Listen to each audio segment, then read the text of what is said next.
hoping you guys are all having a fantastic day. Today's upload is going to be about the major winter storm that but possibly will be occurring across the country and especially impacting parts of the Northeast, which have been drought stricken in terms of snowfall. If you'd like to support this channel, you could do so by subscribing. You just click the subscribe button. It's really easy and quick. Again, optional, but if you're new to this channel, thank you for visiting and consider checking it out and subscribing. If you're an old returning member, you still you still want to support me even more than just subscribe, then you could do so by becoming a patron. I have 5 patrons right now, so thank you for doing that. And again, just consider doing so. It's helpful. So you can see I have a bunch of rewards for becoming a Patreon, and it's really simple to sign up. And I'll be answering most comments if you have any questions. It's like a fun way to interact. I'll be doing special maybe videos for those on Patreon, so you could join on there. So right now, let's look at the GFS model, and the new model just came in. We are looking at 00Z Wednesday, not Tuesday. And we could see that not much going on across the country in terms of the eastern half of the country. The west, there's a big storm embarking itself on California. Quite a bit of heavy snow, some rain. The Sierra Nevada getting pummeled by this. But that's good. Again, the Sierra Nevada get most of their snowfall or most of their rain throughout the year from the snowfall in the winter, which is their wet season. So it's very important to build that snow back up. We go through in time. We see that the storm ejects itself out into the plains, and it's not a strong one. You can see maybe a couple of inches in central Illinois, central Indiana, a couple of flurries in cities like Chicago, Cleveland, maybe a little bit, and the Northeast. Again, maybe an inch or two. Then we start getting this big storm where we see a piece of energy coming in from the north, and we see it phasing with this low that just came on from the coast in this off California, and we see that it really starts to ramp up, spins counterclockwise like all low pressures do. And let's just draw this out. You can see right there, and it's spitting up moisture from the Gulf of Mexico. And while there's cold air intruding its way into the south, so that would mean that these areas here would be all snow when there's moisture overlapping. The thing is, guys, is that we might be looking at a weaker system than previously forecasted. So I'm not saying that this is a weak system whatsoever, but it has weakened according at least to the GFS model. So look at this, guys. So we have the system right here. Quite a bit of snow along the rain snow line transition area. That's where the most dynamic precipitation, the heaviest banding will occur, right in a rain snow line. But up to the north, not as much snow. You can see it's not as tilted as it was previously. It's just not as much blue, dark blue as there used to be. It's still going to be strong, and maybe this may be actually better for the northeast coast because it has shifted a little bit further to the south. And if it goes a little bit to the south, and then if it's right here, say, it could maybe go like this and a little bit off the coast, producing quite a bit of snow for the coastal areas. But when it's taking the more northern track, like it is right now, it's going to be going along the east coast, and that's going to bring in rain for those areas instead of snow. And if we play this through in time, the GFS you can see shows snow starting for many areas in the northeast, transitioning to rain, and back to snow. So let's look at them, and then we could have another snowstorm, which is also making a similar track. So let's look at total snowfall accumulations. Not as impressive as it used to be, at least for the mid part of the country. Maybe 3-4 inches, but this is still will change for sure. And whether this goes up or down, we don't know. But it has definitely gone down in the past 48 to 24 hours for the Midwest. If we zoom in, we could see right by the rain snow line area, maybe 5-6 inches as you get further to the northeast, and the highest amounts maybe in South Dakota, where 6 inches isn't out of the question, and that is with that upper part, the northern piece of energy that comes with this. Let's go to the northeast region, the northeast United States. A little bit more snow, and you can see that it's a very fine line. Boston, Massachusetts, this has right now, the GFS has it at 6 inches. But like I mentioned in yesterday's video, the GFS glitches around with its sleet. It includes it as snow, and it's a little bit off. It always includes the sleet as heavy snow accumulations. I've done this for long enough to know that when there's sleet and mixing, the GFS usually overhypes the snowfall amounts for those areas. So I'm not too confident about these areas seeing as much snow, but you can see just a couple of mile of a difference with the rain snow line, and coastal areas maybe seeing snow.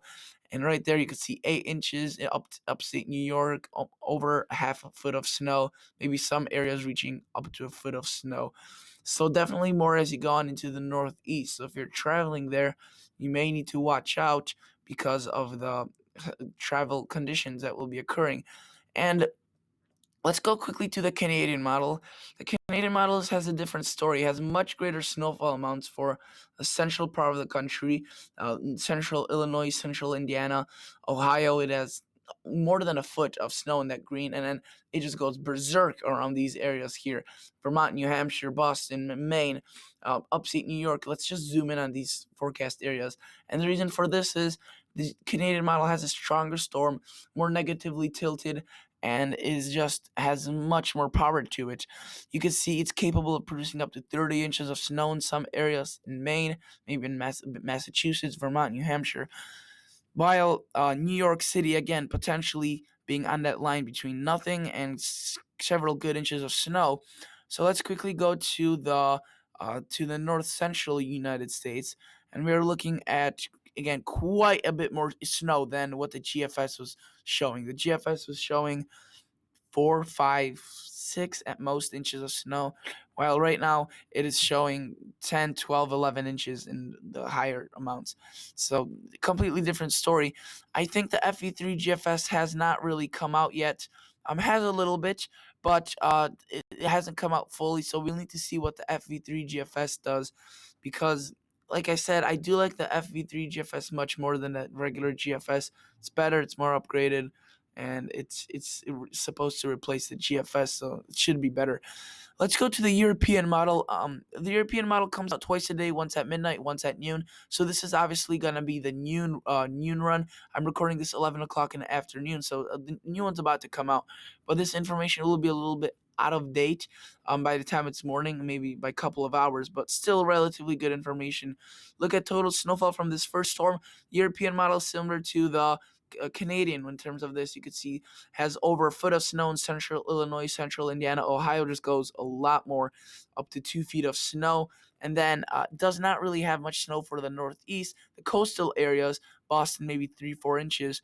But that's the thing, guys. Boston, New York City, uh, Philadelphia, even Washington, D.C., they could be seeing a couple of inches, nothing, or even a foot of snow from the storm. So there's still a lot to get sorted out, and to keep in mind with you guys, this storm still hasn't fully made its way onto the coast, which helps. Which the models do a better job once the system is on land, whether as when it's on the ocean and hasn't made landfall yet. So things should really start to get zoned down and pinned down in the next 1 to 2 days with this system.